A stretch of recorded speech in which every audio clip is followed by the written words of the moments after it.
नाज़रीन, आप देखें लाइव भी डॉक्टर शाहिद मसूद और मैं ज़ारा अंसारी बहुत सी खबरों, बहुत से तज्जियों और बहुत सी तहकीकात के साथ एक बार फिर हाजिर हैं। एक स्ट्रेटेजिक डायलॉग पाकिस्तान का अमेरिका के साथ होता है, लेकिन हमारे पास इत्तलात मौजूद हैं कि पाकिस्तान में फौजी बगावत होने जा रही है। इत्तलात मौजूद हैं, क्या वाकई जनरल राहील शरीफ नवाज शरीफ हुकूमत का तख्ता उलटने जा रहे हैं?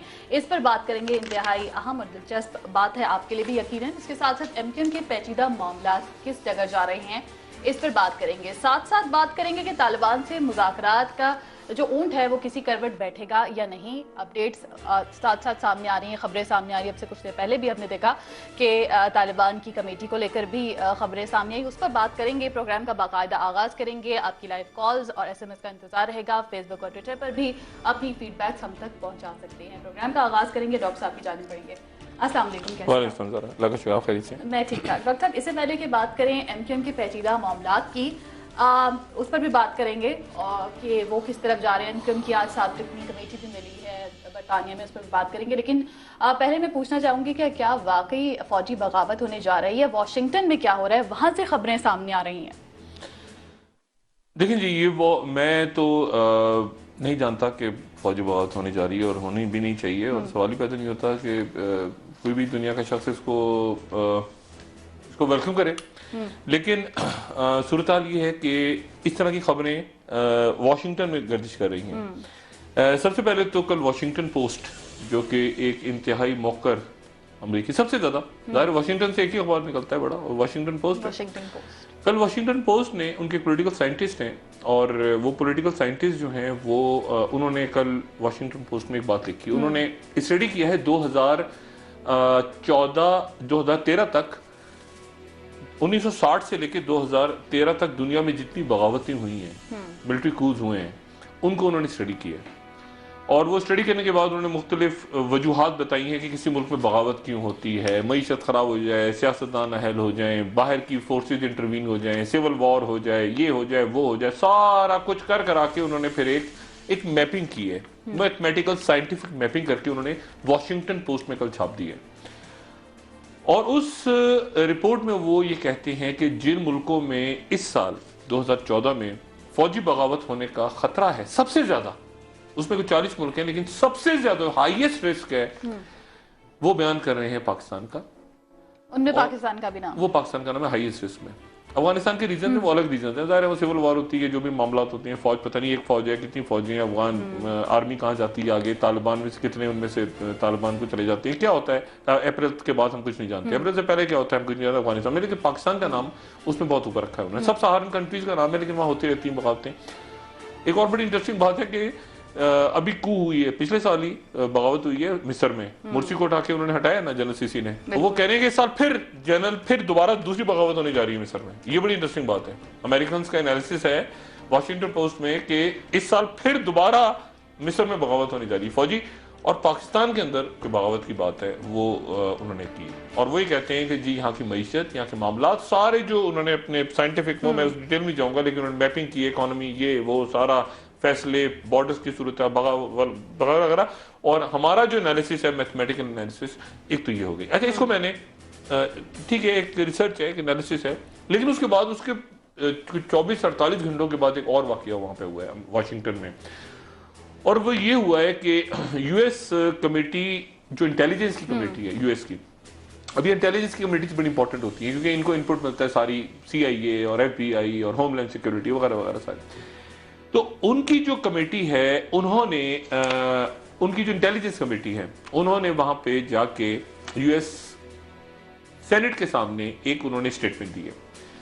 उन्होंने पूरा बयान पेश किया और 2014 की उन्होंने पिक्चर पेश की और ये कहा कि अमेरिका को थ्रेट्स क्या हैं 2014 में, अमेरिका के सामने क्या बड़े चैलेंजेस हैं। ये पूरी एक डिस्कशन हुई है क्लोज, और उस डिस्कशन के अंदर उन्होंने ये कहा है, यूएस अमेरिकी सेनेटर्स ने अपनी सेनेट को बताया है कि हमारी इंटेलिजेंस रिपोर्ट्स ये कहती हैं, हमारा एनालिसिस ये कहता है कि पाकिस्तान में फौजी बगावत का इम्कान मौजूद है, फौजी बगावत खत्म होने जा रही है। ये मैं नहीं कह रहा, ये वाशिंगटन पोस्ट वाली रिपोर्ट को भी छोड़ देंगे। अमेरिकन सेनेट इंटेलिजेंस कमेटी ने अपने सेनेट के क्लोज डोर्स के अंदर ये बात की। सिर्फ इंतहाई अहम बात है, इसको नजरअंदाज तो नहीं किया जा सकता। नहीं, ये अमेरिकन का एनालिसिस देखें, एक होती है रिपोर्ट आती है, जैसे मैंने कहा वाशिंगटन पोस्ट को पढ़ा, अच्छा अब मैं अपनी भी बताऊं, मेरी जब बात होती है वहां पे और भी लोगों की बात हो रही है, तो एक कोल्ड शोल्डर उन्होंने दिया हुआ है। जैसे स्ट्रेटेजिक डायलॉग है, आपको याद है जो स्ट्रेटेजिक डायलॉग शुरू हुआ था हमारे मोहतरम, हमारे सर के ताज सरताज अजीज, बिल्कुल उसका हमारे सर के ताज क्या हुआ वो भी, वो उसका वो ऐसे बेड़ा गर्क हुआ है वहां पे। वो उन्होंने ऐसी तस्वीर, आपने तस्वीर बॉडी लैंग्वेज देखी, सरताज अजीज अभी हंस रहे हैं। ख्वाजा आसिफ क्यों हंस रहे हैं किसी को नहीं पता, वो कैरी को भी नहीं पता वो क्यों हंस रहे हैं, वो हंस रहे हैं ख्वाजा आसिफ। तो एक नॉन सीरियस डायलॉग में हुआ, उन्होंने सिर्फ इतनी एक पाकिस्तान को दे दिया कि आप बड़े आपके न्यूक्लियर बड़ा महफूज हाथों में, वो इस तरह की बातें निकालते थे ना, गुडी गुडी करना होता है। जब वो पाकिस्तान को डराना होता है, तालिबान इधर है, अलकायदा इधर है, वो पाकिस्तान डर गया, उन्होंने कहा न्यूक्लियर वेपन अच्छे हैं आपके, अच्छा खुश हो गए, जमहूरियत अच्छी हो। ये फजूल बातें हैं सारी, ये जो बयान होते हैं ना इस तरह के। उसामा बिन लादेन, ये जो वाकया हुआ ना 2 मई का, 1 मई का हुआ एक्चुअली, मैं उसको यहाँ पे 2 मई कहते हैं ना, 2 मई असल में वहां 1 मई थी, अमेरिका में उसको 1 मई कहा जाता है। एबटाबाद के वाकये को 1 मई कहते हैं, वो हम लोग 2 मई कहते हैं, टाइम का डिफरेंस है। तो वो जो 2 मई 1 मई का वाकया है, उसके अंदर जो है वो, आप अजीब बात ये देखें कि उससे एक हफ्ता पहले टाइम मैगजीन, एक हफ्ता पहले का जो टाइम मैगजीन है, उसमें दुनिया की चंद अहम तरीन शख्सियात में और इंपॉर्टेंट तरीन शख्सियात में जनरल पाशा का नाम है, DGISI का, और उसके एक हफ्ते के बाद रेड होगी। तो ये बयान छोड़ें। मेरे लिए जो तशवीशनाक बात है वो ये है कि US सेनेटर्स की इंटेलिजेंस कमेटी कह रही है बात, फॉरेन रिलेशंस भी नहीं, इंटेलिजेंस कमेटी बात कह रही है, अपने सेनेटर्स को बयान कर रही है कि पाकिस्तान में जो सबसे बड़ी थ्रेट है उसके बाद क्लोज करके एक सवाल जवाब का सेशन हुआ है। उसकी भी कोई इतला है। अब मैं वो यहाँ इसलिए नहीं कहना चाहता कि वो कहेंगे पैनिक फैल रहा है, सब कुछ फैल रहा है, लेकिन ये खबरें चूंकि अखबार में आने वाली हैं, ये आ गई हैं, खुदा जाने सुबह छपेगी, मेरे पास अभी है इतला। अमेरिकन सेनेटर्स ने अपनी कमेटी में पाकिस्तान की फौजी बगावत को डिस्कस किया है, और उसमें उन्होंने कहा है कि मियां नवाज शरीफ साहब जो हैं, उनकी पॉलिसीज, माशी हालात वगैरह वगैरह जो भी पैरामीटर्स है, ये काम है जलीलाबाद जिलानी साहब का, जो कि वहाँ सफीर हैं, जिनका कोई ताल्लुक नहीं है नवाज शरीफ साहब से, जो कि एस्टेब्लिशमेंट के आदमी है। मियां नवाज शरीफ को क्या पता वहाँ कौन है। वाजिद शमसुल हसन साहब भी पीपल्स पार्टी के बैठे हैं, पता नहीं किसके बैठे हैं। तो मियां साहब चूंकि बाहर उनका कोई है ही नहीं सिलसिला, जो इसाकडार साहब आते हैं वो बस इसाकडार भी हैं, और खुदा जाने सरताज अजीज भी हैं, ख्वाजा आसिफ भी हैं। तो एक अजीब व गरीब सी सूरत हाल है। तो उस सूरत हाल में वहां पे वाशिंगटन में ये डिस्कस हुआ है, उनकी सेनेट की इंटेलिजेंस कमेटी ने ब्रीफ किया अपने हाउस को कि पाकिस्तान में फौजी बगावत होने जा रही है। लेकिन जब ऑपरेशन की बात हुई थी डॉक्टर साहब, तब तो मियां साहब ने आकर कहा था ये कि फौज और हुकूमत एक पेज पर है, जब ऑपरेशन की बात हो रही थी तालिबान को लेकर। लेकिन इसको भी कोट किया गया है उस रिपोर्ट में, ये भी कहा गया कि पब्लिकली तो मियां साहब ने ये कहा है, लेकिन फिर खदशात वार्निंग भी दे दी गई रिपोर्ट में। देखिए, होता ये है ना कि ये हमेशा इस तरह होता है, एक पेज पे है, कौन एक पेज पे है, कौन कहाँ पे एक पेज पे है, ये तो सियासी बयान है ना। ये तो ऐसे ही है कि पाकिस्तान और अमेरिका, वो पाकिस्तान और चीन वो अजल से अबद तक इत्तेहादी रहेंगे, वो जैसे निकाह पे नहीं होता हम साथ साथ रहेंगे अगले जन्म में, ये फजूल सी बातें बिल्कुल। एक पेज कौन सा खास पेज है। आप मियां नवाज शरीफ साहब, पाकिस्तान में सबसे ज्यादा वेल इन्फॉर्म्ड आदमी कौन होता है मुझे बताएं, सबसे ज्यादा इतलात किसके पास होती है? DGISI के पास। मुशर्रफ साहब के वक्त में DGISI थे general Ziauddin Bhatt, most inform आदमी। उसको मियां नवाज शरीफ ने आर्मी चीफ बनाया कि ये DGISI, इसके पास सबके पास सारी खबर होगी। वो DGISI साहब को जब पहना रहे थे, तारे लगा रहे थे यहाँ पे उनके, तो बगावत हो गई। यानी DGISI को भी नहीं पता, DGISI को उसके करने से बंदूकें। यानी यहाँ क्या होता है सिस्टम, मोहतरमा लेकर आ गए जनरल कल्लू, और उनको कल्लू से पूछा उन्होंने बुला के, अपने शम्स कल्लू साहब से, हमीदुल साहब पूछा कि सब खैर है, उनका सब खैर है, बगावत हो गई, गवर्नमेंट टूट गई। ये इस तरह नहीं होता, अल्लाह ना करे पाकिस्तान में ऐसा हो। लेकिन जने शरीफ साहब भी कम आते हैं टीवी पे, वो अभी तक आए भी नहीं है शायद, उनकी तस्वीरें मैंने एक आध देखी हैं वो इधर उधर। बिल्कुल वो एक तो ISPR जनरल बाजवा साहब से मैं एक आध दिन मिलने वाला हूँ, ये पता नहीं जनरल बाजवा साहब भी हमारे ISPR के माशाल्लाह को अजीब हो गए, उनकी तस्वीर शायद अफरीदी के साथ आ जाती है, अगले दिन दौरा करते हुए थोड़ा ISPR को भी मेरे ख्याल से एक आध दिन में मिलकर उनको भी तरफ समझाएंगे कि जरा थोड़ा सा वो सही करें मामला।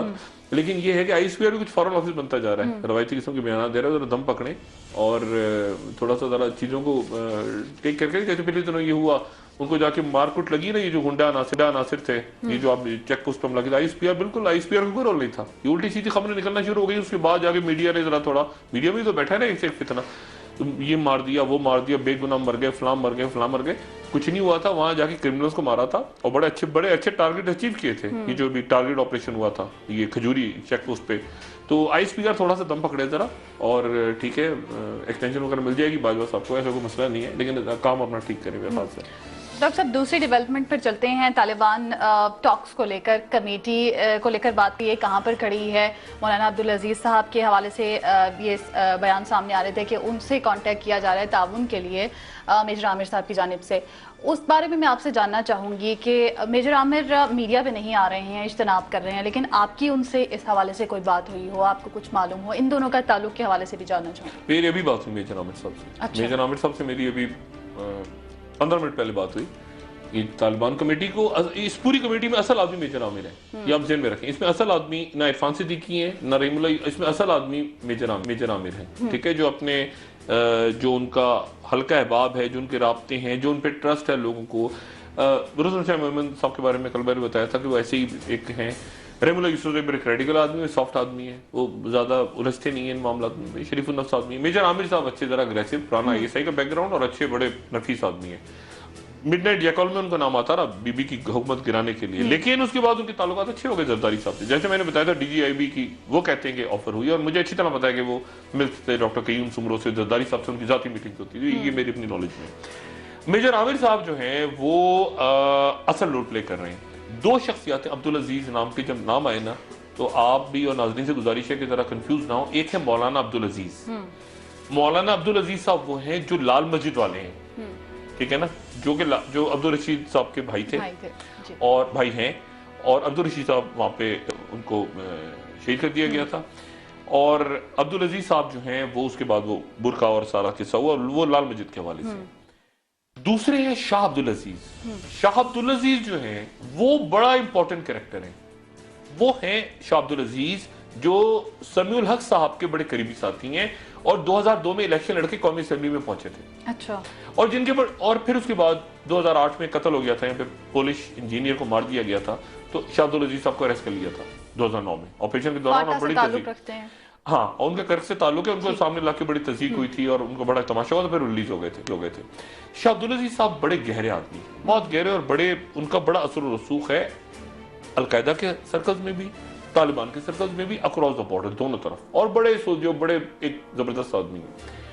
अब मेजर आमिर साहब ने मुझे ये कहा, मेजर आमिर साहब का मैं कोट कर रहा हूं, मेजर आमिर साहब ने मुझे कहा कि शाह अब्दुल अजीज साहब ने, वो वाले शाह अब्दुल अजीज करक वाले और तालिबान वाले, नॉट लाल मस्जिद, शाह अब्दुल अजीज साहब ने फोन किया है मेजर आमिर को और कहा है कि मेरी दुआएं आपके साथ हैं। मौलाना अब्दुल अजीज जो हैं, अब मौलाना अब्दुल अजीज साहब का क्या ताल्लुक है मेजर आमिर साहब बड़े क्लोज हैं। मैंने पहले भी आपसे कल भी ये अर्ज किया था कि इस कमेटी में ऐसे अरकान मौजूद हैं जो एक बड़ी कारोबारी शख्सियत के बड़े करीब। मेजर आमिर साहब बड़े करीबी दोस्त हैं मलिक रियाज साहब, जो हमारे मुल्क के एक जाना पहचाना नाम है, जिन हवालों से भी मैं उसमें नहीं जाना चाहूंगा। मलिक रियाज साहब एक साहब हैं। अब मलिक रियाज साहब के बड़ा क्लोज है मेजर आमिर। और लाल मस्जिद का जो वाकया हुआ, तो लाल मस्जिद के वाकये के बाद मस्जिद के साथ जो हुआ वो सबने देखा। मौलाना अब्दुल अजीज और उम्मे हफ्जा और ये जो बच्चियां वगैरह थी सारी, इनको मलिक रियाज साहब ले गए। उसको मलिक रियाज साहब को असाइन किया आपकी स्टैब्लिशमेंट ने। मलिक रियाज साहब माशाल्लाह स्टैब्लिशमेंट के साथ, यानी साहब और भाई और सारा तो है ना मलिक रियाज साहब को पुराना सिलसिला। अभी करंट तो शरीफ साहब के साथ कोई बैगेज नहीं है, लेकिन पहले तो बड़ा बैगेज रहे, नहीं मालूम।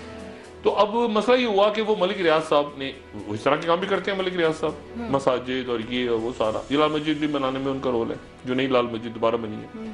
तो ये उनकी फैमिलीज को वहां ले गए, यानी बैरियर टाउन का ये जो मलिक साहब का इलाका है, जो उनका ये वहां रहे मौलाना अब्दुल अजीज साहब, और वहां पे सारा।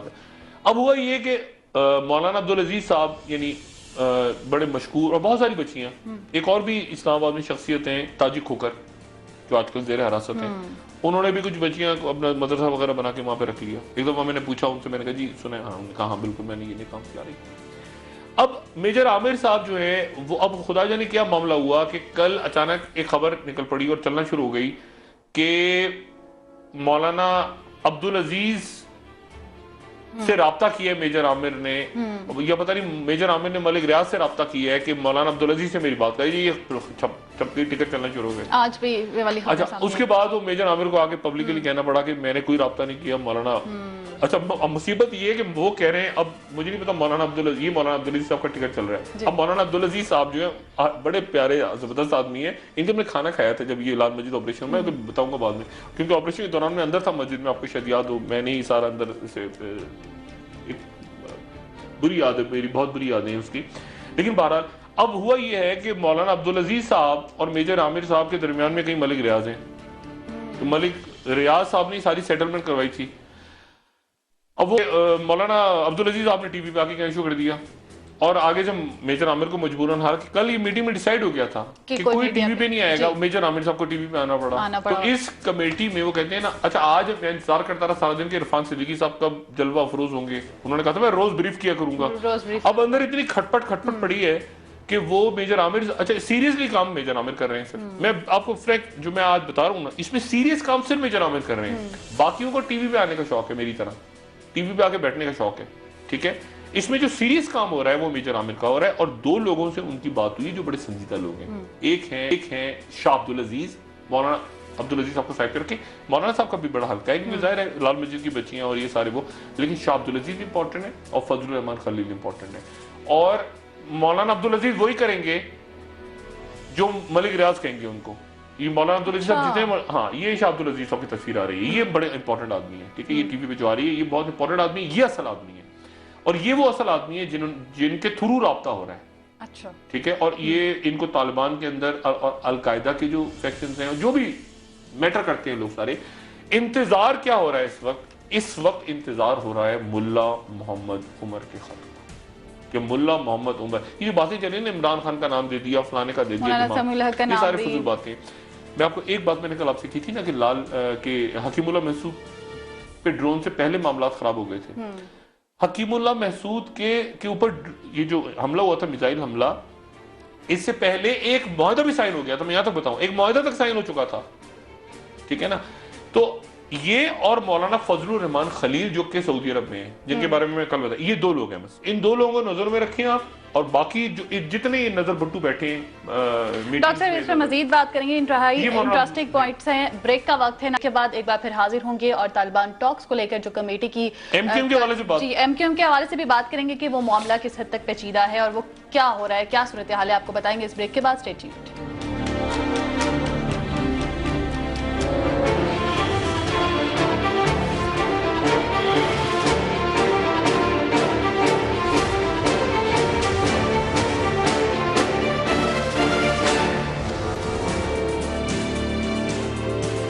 ब्रेक के बाद आपको एक बार फिर खुशामदीद कहेंगे। मुत्तहिदा कौमी मूवमेंट के मामला क्या हैं और ये पेचीदा क्यों होते जा रहे हैं, अब इस पर बात करेंगे। डॉक्टर साहब, 7 रुकनी वक्त भी मिला डेप्टी बरतानवी हाई कमिश्नर से और यादाश्त भी जमा करवा दी बीबीसी की डॉक्यूमेंट्री के अगेंस्ट, लेकिन मुत्तहिदा के मामला क्या हैं और किस तरफ जा रहे हैं, पेचीदा क्यों होते जा रहे हैं? एहतजाज भी रोक दिया उनकी जानिब से, अल्ताफ हुसैन ने खिताब भी करना था, क्या सूरत हाल है? देखिए, दो बातें। पहली बात तो ये कि इस बात में कोई शक नहीं कि एमक्यूएम मुल्क की एक बड़ी सियासी जमात है, उनके वोटर्स हैं, अल्ताफ हुसैन साहब एक मकबूल लीडर हैं, उनके चाहने वाले हैं, ये अपनी जगह बात दुरुस्त है। एमक्यूएम के लिए लंदन में मसाइल बढ़ रहे हैं, ये बात एक अलग बात है, और ये कोई तज्जिया नहीं है, ये कोई मतलब ये इंफॉर्मेशन है जो आ रही है, सामने आ रही है। मसला सारा ये है कि कल मैंने बताया था शर्लॉक होम्स और जेम्स बॉन्ड का झगड़ा है। एक शर्लॉक होम्स है मेट पुलिस और जेम्स बॉन्ड है आपके MI6, ठीक है ना। अब MI6 में जेम्स बॉन्ड में आते हैं आपके बाहर की एम्बेसी। जेम्स बॉन्ड हांगकांग में फंस गया, वो कहाँ जाता है? अपनी एम्बेसी में घुसता है। MI6 एम्बेसीज होती है MI6 में, ठीक है ना, पुलिस नहीं बैठी होती। आप कभी बाहर जाए ना किसी एम्बेसी में, पाकिस्तानी एम्बेसी में, आपको पाकिस्तानी पुलिस नजर नहीं आएगी, आपको ISI IB के लोग अंडरकवर नजर आएंगे। तो जेम्स बॉन्ड बाहर फंसता है ना कहीं, तो अपनी एम्बेसी में जाता है।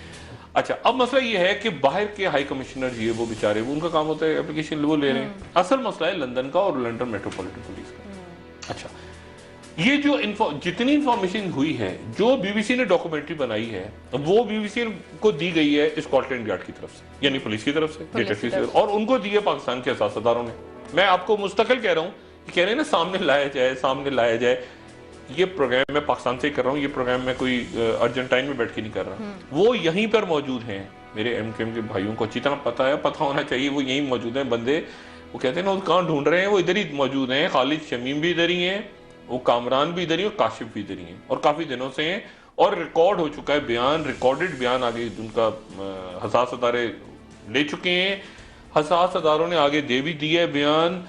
और आप ये देखें, मेरी सिर्फ गुजारिश सुने, इफ्तिखार हुसैन साहब जो कि अल्ताफ हुसैन साहब के भतीजे कहा गया, अभी वसीम अख्तर साहब ने कहा कि उनके दूर के रिश्तेदार हैं जो भी हैं, जिनको वो कह रहे हैं कि उनका दिमागी तवाज़ुन दुरुस्त नहीं है, चले जो भी दुरुस्त नहीं है, लेकिन वो मीटिंग्स में तो बैठते रहे ना साथ, एमक्यूएम की लंदन की मीटिंग्स में। इफ्तिखार हुसैन साहब को कहाँ से अरेस्ट हुआ किया गया था? बाबर गौरी साहब कहाँ से? वो कनाडा से आ रहे थे लंदन, पाकिस्तान से जाते हुए तो नहीं पकड़ा ना। इसका मतलब है कि ये सर्कल बहुत बड़ा हो चुका है कि बहुत, मेरी जो बात है उस पर एमक्यूएम के दोस्त नाराज ना हो, मैं उनसे जो बात, वो अक्सर में जर की मूवमेंट होती है ना कि पीछे प्रेशर आता है लंदन का, डिफेंड करो, वो सारे वो वासी जलील हो गए, वसीम अख्तर हो गए, हैदराबाद। अच्छा, लंदन वाली बात समझते हैं, क्राइसिस आता है ना, क्राइसिस, वो पैनिक हो जाते हैं, मीडिया ये है, मीडिया वो है, दुनिया पीछे लगी हुई है। वो वजह है कि बैठ के पुरसकून अंदाज में मसले को रिजॉल्व करते हैं ना, आप बैठते हैं जंगी हालात हैं, क्या आप किया जाए, ये मसला हो गया, ये मसला हो गया, ये मसला कैसे करें। एक होता है गुस्से में आ जाए, इसको गालियां उसको गालियां, लटरम पटरम और गंद होती है और गड़बड़ होती है बीच में। अब मसला ये है कि अब एमक्यूएम ने ठीक किया, इस वक्त एमक्यूएम ठीक कर रही है, पिछली दफा ठीक नहीं किया था, वो कराची का जलसा वलसा मार कुटाई वो गलत हुआ, अभी तो एमक्यूएम ठीक कर रही है। प्रॉब्लम ये कि इसमें से कैसे निकला जाए, इसमें से निकलने के लिए कानूनी माहिरीन हो। अगर बीबीसी ने गलत फिल्म चलाई है, मैं कब कह रहा हूँ बीबीसी ने सही चलाई है, बीबीसी को सरकारी फंडिंग होती है बाय द वे, अपना बरतानिया की, मतलब वो ऑटोनोमस, बिल्कुल ऑटोनोमस अदारा नहीं है वो, उसको वहां की ब्रिटिश ब्रॉडकास्टिंग कॉर्पोरेशन को ब्रिटेन की फंडिंग होती है। मैं अगर एमक्यूएम में हूं और अल्ताफ भाई की जगह हूं तो मैं कम से कम, मेरा ख्याल है कोई 5 बिलियन पाउंड का हर्जाना कर दूं इस फिल्म के चलाने में। अगर ये फिल्म बीबीसी पे अच्छी तैसी कर दूं मैं, वहां तो आपको पता है वहां टीवी चैनल पे, पाकिस्तान के कोई टीवी चैनल को उल्टा चैनल ही चलाते हैं, इतना बड़ा लेटर आता है उनका, तो सू कर देते हैं लोग, वो तो इंतजार कर रहे होते हैं हमारे खिलाफ खबर दे, सू कर दें, तड़ा करके सू कर दें, तो बीबीसी को सू कर दें और हम सारे साथ है पूरी को। मतलब कोई गड़बड़ है, उस गड़बड़ को अब वो फरूक नसीम बेचारे को ऐसे आ गए, वो फरूक नसीम शरीफ आदमी, यहाँ से सेनेटर, उनको सेनेट बन गया, सेनेटर बनने की नहीं है ना, ऐसे तो नहीं कि गुडी वो बेचारे इधर गया उधर जा, उनको भी पता फंसे हुए मैं, उन्होंने बरतानवी लोग बीबीसी को भी जवाब दे रहे हैं, वो बेचारे। वो मामला ये है कि MI6 और उनका झगड़ा है और मामला बिगड़ रहे हैं, और मामला उस वक्त से, मैं बार बार ये बात कह रहा हूं कि ये बंदे पकड़े कब गए, ये बंदे चौधरी निसार के वक्त नहीं पकड़े गए, ये बंदे रहमान मलिक साहब के वक्त पकड़े, जिनका ऐसे जप्पी मारते हैं ना अल्ताफ भाई, ऐसे करके जप्पी, जो उनसे मुलाकात करने लंदन जप्पी मारते हैं, ये उनके वक्त में पकड़े गए। ठीक है, और मैं आपको ये भी बता चुका हूं कि एक मामला ऐसा है जो जाती मामला था, जिसमें अल्ताफ भाई ने मदद दी, रहमान मलिक साहब यहाँ से पहुंचे, कानूनी मामला था, जाती कानूनी मामला था लंदन में, उसमें मदद दी, फारूक नाइक साहब को लेके पहुंच गए वो, और मलिक साहब के हाथ में चीज आ गई, मलिक साहब मास्टर है, मलिक साहब ने जब पहुंचे वो चीज वो एक और बन गई। इसके अलावा कारोबारी मामला भी हैं, इसके अलावा बिजनेस डॉक्यूमेंट्स भी हैं, इसके अलावा और भी बहुत, इतना बड़ा जत्थे के जत्थे जमा है जो कि अजाब बना हुआ है। ये हमारे बहुत से एमक्यूएम के दोस्त नहीं बात पर कर पा रहे हैं, उनके भी जैसे ऐसे मोटे मोटे जत्थे बने हुए हैं, जैसे गत्थे होते हैं ना, जमीनें फलाना लटरम पटरम ये वो, पैसा वैसा। अब मसला ये कि आप जब असाइलम लेते हैं ना बाहर जाके, उस वक्त आपको जी आए आपको बुलाते हैं, बाहर के मुल्क, बाहर की एस्टेब्लिशमेंट, आइए तशरीफ लाइए, सबके वारी, ये पकड़ी पासपोर्ट पकड़ी, आपको नजर में रखते हैं, आपके वीक पॉइंट्स इकट्ठे करते रहते हैं, आप जो मर्जी करें जाके, गया जी वो आप कहते हैं कितना प्यारा मुल्क है यार, नोट जहां उनको वक्त आता है ना, वो एकदम से वो झाड़ते हैं नीचे, जब दराज खोलते हैं फाइल निकाल के ये रख लेते हैं, इसने ये किया था, इसने ये किया, ऐसे नहीं, आप कहते हैं ये क्या बात हो गई। तो वो सारा का सारे पलंदे उनके पास हैं, इसलिए आप इसको कानूनी तौर पे देखें, नंबर 1। नंबर 2 बात बड़ी इंपॉर्टेंट है कि वो जो एमक्यूएम भी कह रही है बात कि आखिर इतने सालों से क्यों नहीं, अब क्यों हुआ, यही मेरा सवाल है कि ये एमक्यूएम को पता होना चाहिए, और उनको पता है कि इस वक्त क्यों हो रहा है, पहले क्यों नहीं हुआ, इस वक्त क्यों प्रॉब्लम आ रही है लंदन में, पहले क्यों नहीं आई। और मैं फिर अपनी बात दोहराना, मैं बार बार कह चुका हूं, अल्ताफ भाई को चाहिए कि अपनी मौजूदगी में, ये मेरा मशवरा है, मैं बार बार, मैं समा पे भी कह चुका हूं, 6 महीने पहले भी कहा था, अब दोबारा कह रहा हूं कि वो किसी एक को अपनी प्रेजेंस में, अल्ताफ भाई की सेहत ठीक नहीं है जेन्युइनली, और एस्टेब्लिशमेंट्स में, इंटरनेशनल एस्टेब्लिशमेंट्स में इस बात पे कंसर्न है। अब जो मर्जी गाली दें, मुल्क, रियासतें एस्टेब्लिशमेंट्स की चला रही होती हैं, सारे मुल्क चला रही होती हैं, ठीक है ना, बरतानिया को भी उनकी कोई अपना गॉर्डन ब्राउन नहीं चला रहा, वो तो कह रहे हैं जान को खतरा है, वो तो कहेंगे पॉलिटिकल बयान, जान को तो मेरी भी, सबकी जान को खतरा है ना, मेरी भी जान को खतरा है, ये मुशर्रफ साहब नहीं कह, मुझे दिल का दौरा पड़ सकता है, मुझे भी पड़ सकता है दौरा, भाई सबकी जान को खतरा है, मैं भी बैठे बैठे कुर्सी गिर जाए, मैं मर जाऊं, तो जान को सबके खतरा है। मसला ये है कि वो चाहे, उनको ये चाहिए कि वो जो मैसेज उन तक पहुंच रहा है, ये बाद में वसूख से बताओ कि अल्ताफ भाई को एक मैसेज पहुंचाया जा रहा है कि ऐसा करें। वो नहीं करते, वो सेकंड एपिसोड आ जाती है, उस नहीं करते, फिर थर्ड आ जाती है, वो मामला बढ़ता जा रहा है, बढ़ता जा रहा है, बढ़ता जा रहा है। इमरान फारूक के चक्कर में कोई गड़बड़ घोटाला था तो ये छापा पड़वा दिया उन्होंने, ठीक है ना, मनी लॉन्ड्रिंग शुरू करवा दी कि बिल्कुल ही फंसा दें, इधर नहीं तो इधर, इधर नहीं तो इधर, इधर वो गुत्तियां बढ़ती चली जाएंगी। उसको वहां से पकड़ लिया, एयरपोर्ट पकड़ लिया, उसने करवा दिया, उसकी टेप आ गई, उसके नाम आ गए, ये चीजें बढ़ती चली जाएंगी, आने वाली दिनों में और बढ़ेंगी, ठीक है।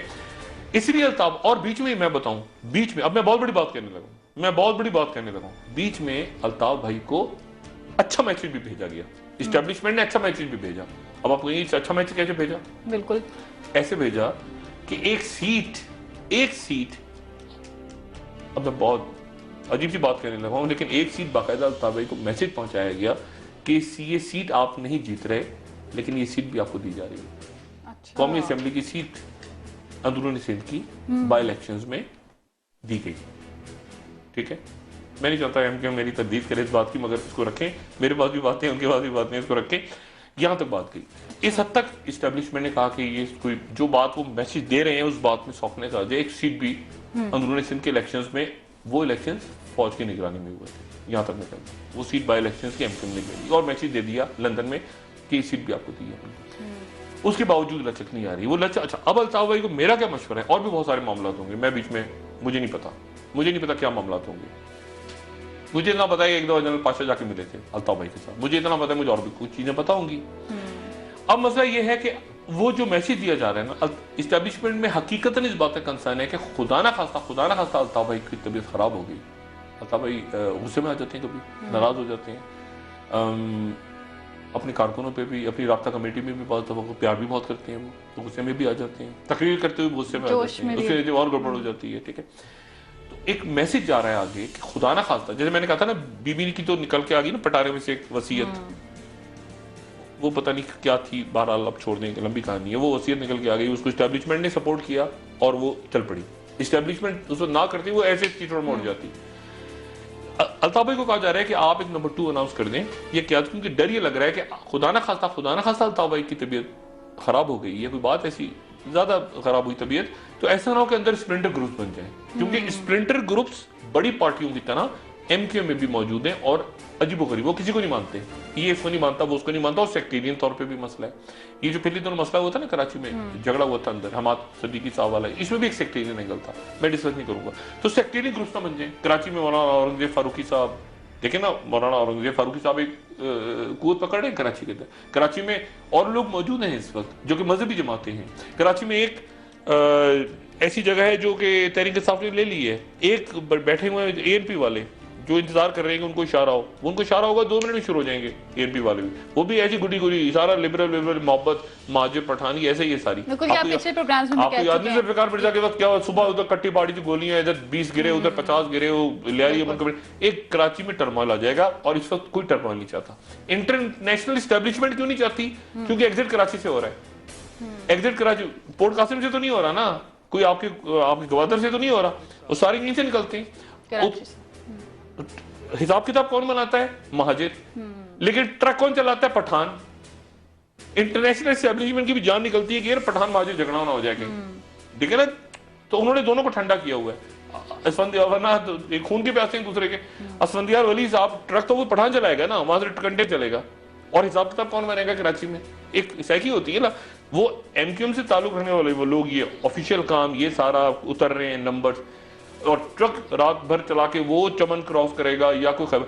तो मसला ये है कि वो मैसेज जा रहा है, ठीक है, कि आप इसको इस तरह से कंटेन करें, और इसीलिए फारूक सत्तार साहब और गवर्नर साहब आ गए हुए, और इस मसले को इस्टेब्लिशमेंट पूरी इन्वॉल्व है। जहाँ पे गवर्नर से कोई ज्यादा इस्टेब्लिशमेंट की बात आगे पहुंचाने की कोशिश करते हैं, तो वहाँ एक लंदन में अल्ताफ भाई को कह दिया जाता है ये तो फौज का आदमी है, वो पता चला गवर्नर साहब को ही फड़का देते हैं, हटा दो हटा दो हटा दो, और गवर्नर रिजाइन करके गायब हो गए बेचारे। कभी फारूक सत्तार पे टोपी आ जाए। ये कराची पाकिस्तान में जो एमके है ना बेचारा, बड़े अच्छे लोग, बहुत वासे जलील, हैदर अब्बास रिजवी, वसीम अख्तर, ये वो सारे गुड नाइस पीपल लोगों में रहते हैं ना, सारे लोग इनके बड़े अच्छे। मुसीबत ये कि लंदन को कैसे कन्विंस किया जाए, और लंदन में अल्ताफ भाई को कैसे, अल्ताफ भाई के आसपास जो लोग हैं वो भी अच्छे हैं, अनवर भाई हो गए, मुस्तफा भाई हो गए, बाकी लोग हो गए, अनीस भाई हो गए, लेकिन मसला ये है कि वो वहां पर यहाँ का और वहां का जो गैप है ना, वो उसमें गड़बड़ हो जाती है कहीं। तो अब ये है कि वहां पर एक उन्होंने कहा अच्छा चलो यहाँ तो छोड़ो, अब लेकिन यहाँ कुछ कम हुआ, वहां उन्होंने कहा लंदन में कर दो। इस्टेब्लिशमेंट्स ने कहा पहले यहाँ मामला सेट हुआ, वो लंदन ऊपर नीचे, उन्होंने कहा लंदन में ही ले आओ, उस गैप को कम करने की अब कोशिश देखिए ना यहाँ कराची में पाकिस्तान में कुछ नहीं हुआ, वरना पाकिस्तान में भी तो हो सकता था ना। पाकिस्तान में फड़काते थे 5-6 लीडर, पाकिस्तान में एमक्यूएम के अंदर बढ़ होते जेलों में, पाकिस्तान में तो मजे से घूम रहे हैं, टीवी पे आ रहे हैं, हमारे साथ गपशप लगाते हैं। उन्होंने कहा लंदन में इस्टेब्लिशमेंट का प्रॉब्लम वहां क्रिएट हो रही है, तो लंदन को उन्होंने जरा थोड़ा सा टाइट की है, और मेरे ख्याल से ऐसी जगह लेकर आ गए कि जहां अच्छा 4 फिल्में, मैं इससे पहले कि आप वक्फा लें जो भी बात हो, वक्फे का वक्त हो रहा है, 4 कम से कम 3 से 4 फिल्में तैयार हो रही हैं इस वक्त। अच्छा, मुझे आज से 5 महीने पहले नजीम मलिक साहब ने अपने प्रोग्राम में बताया था, तो मैंने कहा था बीबीसी की फिल्म तैयार हो रही है दूसरी, उस वक्त उन्होंने सबने तरदीद की। आज मैं आपको बता रहा हूँ 3 से 4 फिल्में तैयार हो रही हैं, और अब अमेरिका के अखबारों में आने वाली है खबर, अच्छा। बरतानिया से निकल के अमेरिका में आने वाली है। मैं कोई डरा नहीं रहा, मैं वो बता रहा हूँ जो मेरी सोर्सेज हैं, ये खबरें और तैयार हो रही हैं, कहानी और आगे चलेगी। जो भी एमक्यूएम को मैसेज, एमक्यूएम को जो मैसेज, अच्छा एमक्यूएम इसलिए कह रही है ना, अल्ताफ, एमक्यूएम को भी कहा गया है कि ये कह दो कि सिर्फ अल्ताफ हुसैन काबिल कबूल है। अब देखे ना क्या वजह है, इसका मतलब ये हुआ कि उनको ये कहा जा रहा है कि किसी को अनाउंस करो, वरना ये कोई नारा हुआ, ये जो -1 चल रही है बात, ये क्यों कह रहे हैं कि -1 कबूल नहीं है, इसका मतलब है वो खुद ही बता रहे हैं कि हमें -1 का मैसेज जा रहा है। अब इस्टेब्लिशमेंट जाने और अल्ताफ भाई जाने, ये मैसेज जा रहा है उन्हें कि आप किसी को अनाउंस करें, वही कह रहे हैं कि हमें -1 कबूल नहीं है। मैं तो नहीं कह रहा -1, कोई कह रहा है ना, जो कह रहा है वो उनसे बात करें, उनको मनाए, अल्लाह खैर सल्ला। हमारा काम तो ये कि तजिया करें और कराची हमारा सुकून से रहे। बिल्कुल, और मामला क्यों पेचीदा हुए ये काफी हद तक हमने जाना। नाज़रीन, ब्रेक का वक्त हो रहा है, ब्रेक के बाद कि गवर्नर स्टेट बैंक मुस्ताफी क्यों हुए हैं, मुस्ताफी एमक्यूएम के हवाले से एक बात रहेगी, एमक्यूएम के हवाले से भी बात करेंगे, डॉक्टर साहब बताना चाह रहे हैं, और गवर्नर स्टेट बैंक के हवाले से भी बात करेंगे, आपको बताएंगे कि वजह क्या बनी उनके मुस्ताफी होने की। स्टेट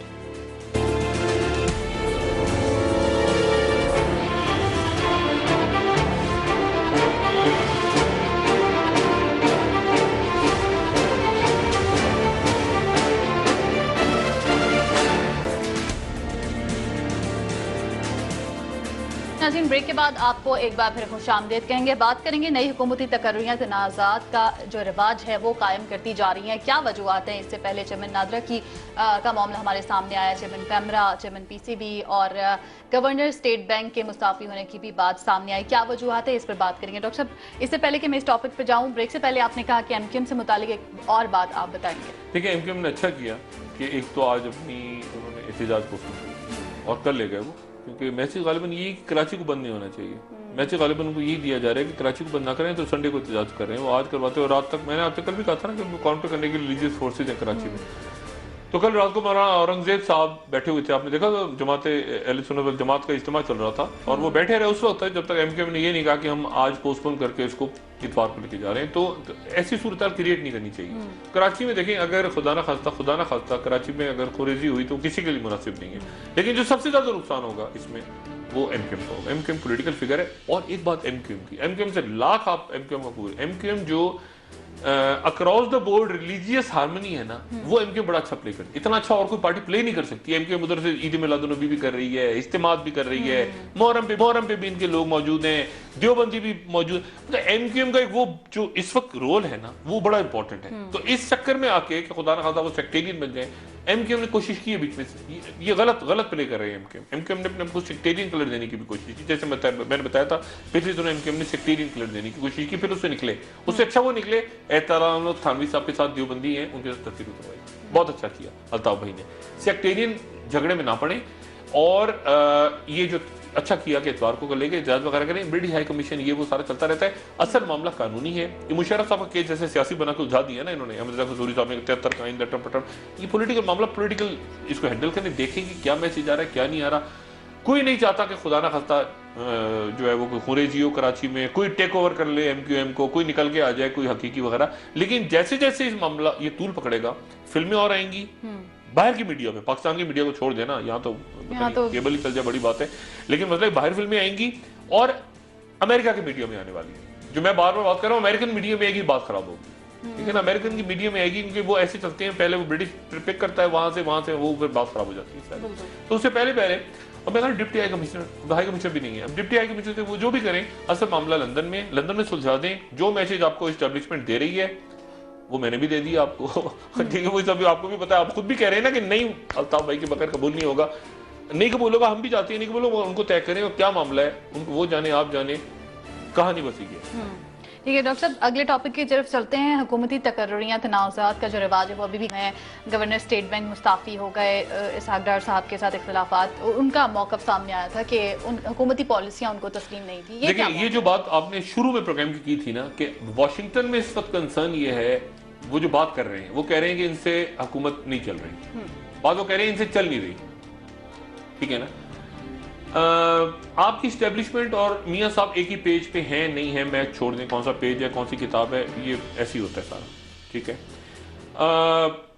मुल्क इंपॉर्टेंट है, कोई इंपॉर्टेंट नहीं है, कोई शख्सियत कोई भी इंपॉर्टेंट नहीं है, मुल्क पाकिस्तान की रियासत इंपॉर्टेंट है, ठीक है ना।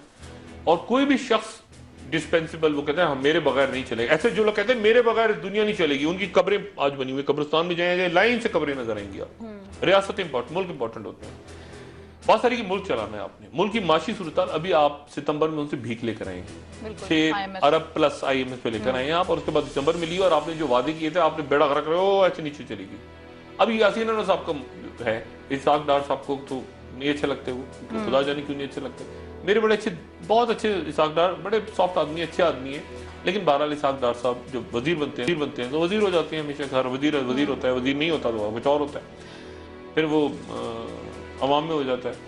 इसहाक डार साहब का मसला यासीन अनवर साहब का खराब हुआ। इसहाक डार साहब ने कहा कि इस आदमी ने किया करप्शन, और यासीन अनवर साहब का पॉइंट ऑफ व्यू ये है कि मेरे ऊपर प्रेशर ये डाला जा रहा था, प्रेशर डाला जा रहा था कि 100 अरब रुपया में छाप के ये जो फलाना बैंकों से, निजी बैंकों से उठाऊं और गवर्नमेंट की स्कीमों में लगा दूं, ये जो स्कीमें चल रही हैं सारी कर्जा वर्जा, ये वो यूथ लोन, ये लैपटॉप शैपटॉप, इसमें डाल दूं। मैंने इनकार कर दिया तो इस्तीफा हो गया।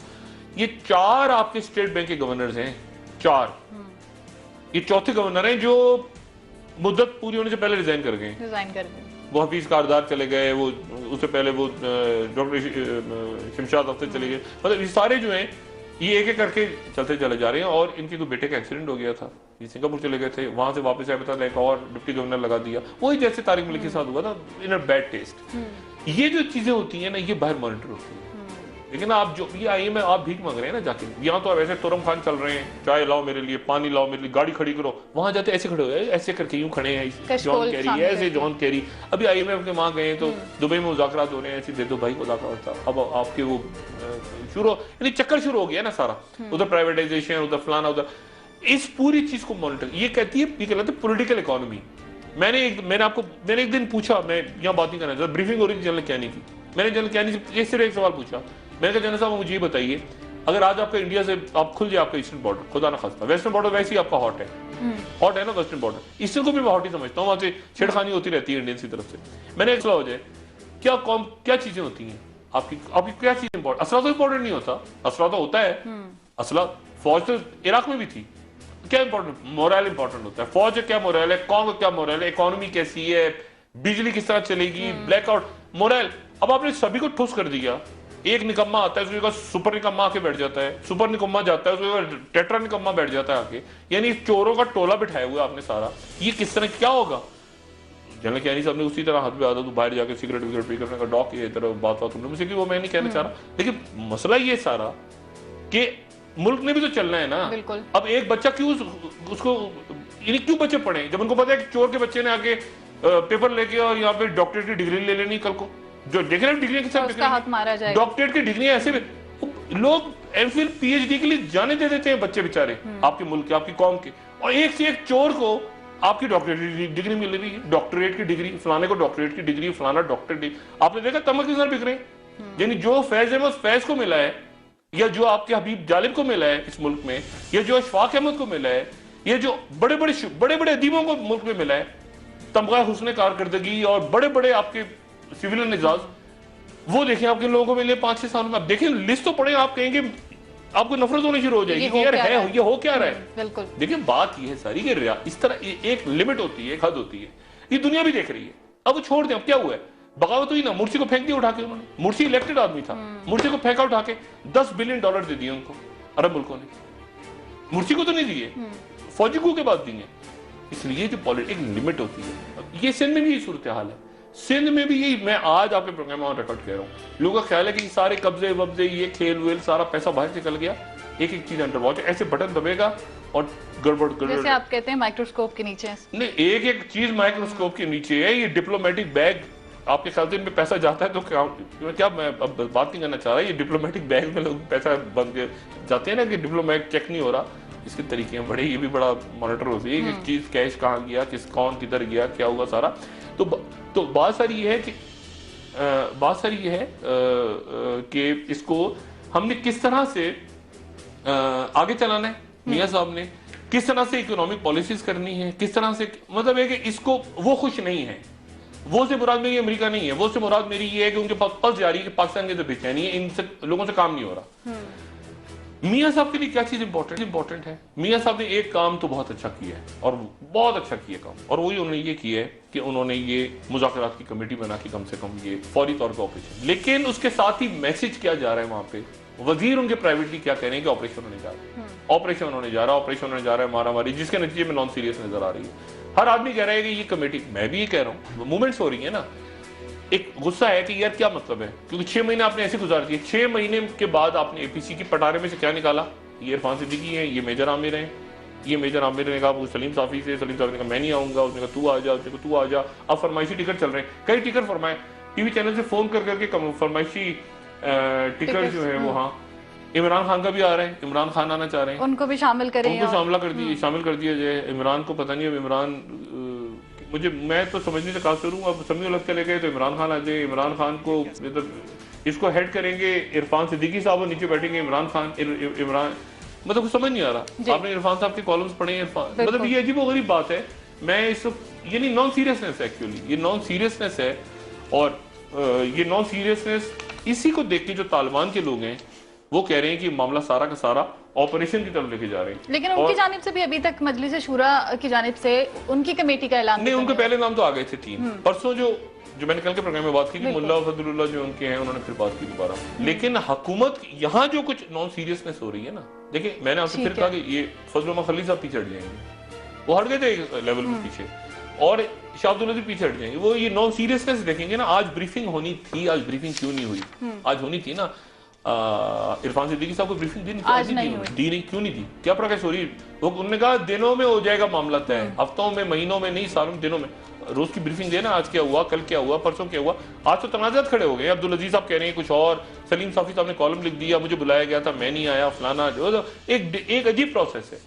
और पॉलिटिकल फिगर्स, ये बात मैं पहले कह चुका हूं, अमेरिकन को और बाहरी बात भेज चुकी हैं, बार बार ये बात कह चुकी हैं कि जी हम करवाने को तैयार हैं। मैं आपको मिसाल, एक बड़े पॉलिटिकल लीडर का नाम ही नहीं था तालिबान की तरफ, उनका नाम डाला गया, नाराज ना हो जाए मौलाना फजलुर रहमान साहब, उन्होंने कहा मेरा नाम भी डाल दें, तालिबान की तरफ से नाम आ गया, हालांकि नाम ही नहीं था। डॉक्टर साहब, सोशल मीडिया पे भी ये तालिबान की जानिब से जो कमेटी में नामों का मुतालबा किया गया, वो नाम सामने आ रहे हैं। इमरान खान साहब का नाम तालिबान की तरफ से डालने के लिए कहा जा रहा है, मौलाना समीउल हक साहब का नाम आ रहा है, मुफ्ती किफायतुल्लाह साहब का नाम आ रहा है, प्रोफेसर इब्राहिम का नाम सामने आ रहा है तालिबान की जानिब से, और मौलाना अब्दुल अजीज साहब का नाम भी सामने आ रहा है। तो ये क्या है तालिबान की जानिब से उनकी कमेटी? उनके तो दिल चाहेगा ना शाहिदुल्लाह शाहिद साहब नाम दे दें 15, देखें ना, मतलब है कि आपने कुछ चीज कर, मैं कह रहा हूँ नॉन सीरियसनेस है दोनों तरफ से, इस तरफ से चूंकि है तो उस तरफ से भी है। अब उधर तालिबान की तरफ से नाम आ जाए, उनकी तरफ से नाम आ जाए कि जी आप वीना मलिक का नाम डालें हमारी तरफ से, क्या होगी? देखिए नॉन सीरियस एटीट्यूड है ना, नॉन सीरियस एटीट्यूड हो रहा है ना। इनका नाम डाल दें, उनके वो कह रहे मैं नहीं आना चाह रहा, मेरा नाम इसका डालेंगे तो मेरा बैठेंगे। ओ भाई, उससे पूछा आपने इमरान खान का नाम डाल, इमरान खान से पूछा, इमरान खान ने, मैं कह रहा ना इधर से चूंकि नॉन सीरियसनेस शुरू हो गई है शुरू, बदकिस्मती के जो नहीं होनी चाहिए थी। ये कमेटी के नाम, जो कमेटी के नाम नॉन सीरियसनेस हुई। चौधरी सार पुल आउट किया उन्होंने, आप वो देखें, वो पिक्चर देखिए आपने, चौधरी सार को साइड पे बिठाया हुआ है, वहाँ आगे बैठे हुए इरफान साहब, जो हमेशा वजीर आज़म के साथ बैठे थे, वजीर दाखिला, वो पीछे उन्होंने ब्रीफिंग नहीं दी। चौधरी सार अभी तो बोले नहीं इसके ऊपर कि क्या हुआ क्या नहीं हुआ, वो खामोश होकर गायब हो गया। आज इरफान साहब भी सामने नहीं है, मेजर आमिर से वो बेचारे मेजर आमिर लगे हुए अपनी जगह, वो कॉलें कर रहे हैं, वो फजल खलील साहब सऊदी अरब से आ जाएंगे, आते आते देर 5 तारीख को उन्होंने वापस आना है, वो आएंगे। शाह अब्दुल अजीज साहब ने कहा, मुझे मेजर आमिर ने कहा कि मैंने फोन किया, हमें उनसे मेरी दोबारा मुलाकात होगी, वो कहते हैं मुझे मेरी पूरी ब्लेसिंग्स शाह अब्दुल अजीज साहब ने दी, लग रही दी हूँ, क्योंकि मेजर आमिर कलीदी किरदार है। मैंने कहा मेजर आमिर पे सारा घूम रहा है, ये नाम मेजर आमिर ने दिए, रहीमुल्लाह यूसुफ सही, ये वो सारे, सलीम साहब, मेजर आमिर कलीदी किरदार है, उनको कामयाब होना चाहिए। वो अगर, और एक उनकी पर्सनैलिटी की खास चीज वो बड़ी जल्दी यानी छोड़ भी देती, वो देखेंगे नहीं कि नॉन सीरियसनेस हो रही है, वो कहेंगे खुदा हाफिज, अलग हो, वो अलग हो गए, बदकिस्मती। इस प्रोसेस को, पीस प्रोसेस को आगे जाना चाहिए, खास तौर पे उस वक्त तक जब तक बहुत ही चीजें क्लियर ना हो जाए, और खासतौर पे अफगान इलेक्शन। ठीक है, पीस प्रोसेस को आगे और फोर्सेस हैं बीच में बम फटेंगे, अल्लाह ना करे, बीच में धमाके होंगे, सब कुछ होगा, क्योंकि और फोर्सेस भी है ना बीच में। ये चर्च पर अटैक किसने किया था, ठीक है ना, और बहुत इंटरनेशनल इस्टेब्लिशमेंट फोर्सेस भी है बीच में, उनसे बच के मुज़ाकरात को आगे ठीक है डॉक्टर साहब, हम भी दुआ गो हैं, बहुत शुक्रिया आपका कि जो भी फैसला हो वो मुल्क और कौम की बेहतरी के लिए हो। नाज़रीन, प्रोग्राम का वक्त खत्म हो रहा है, आपकी फीडबैक का इंतजार रहेगा। मेरी तरफ से आपको खुदा हाफिज। डॉक्टर साहब, आप अपना दोस्तों रिश्तेदारों गिरदो नवाह के लोगों का सब ख्याल रखिएगा।